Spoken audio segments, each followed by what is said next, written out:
we're getting ready for our fall planting, and this is the time of the year when we cut back a whole lot of things, and also some of the plants that really aren't going to come back really nice the next year. For example, like the gold coin. It was beautiful, but it's not beautiful anymore. And it'll come readily up from seed again, so there's no point in keeping the old plants. So, first thing, you have to get rid of all the old stuff. You prune your shrubs, and you get rid of any annuals, any perennials you don't want that readily come back from seed, of course. And then you'll be ready for your actual soil preparation. In preparation for planting your new plants that will be coming up at the plant sale on October 20th.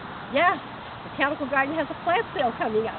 So, and please, get as many plants, they need a good home. Anyway, but yes, so after this, we're going to be doing after we do the cleanup, we're going to be doing some soil preparation, and we too, as soon as we get the first rain, we'll be ready for planting.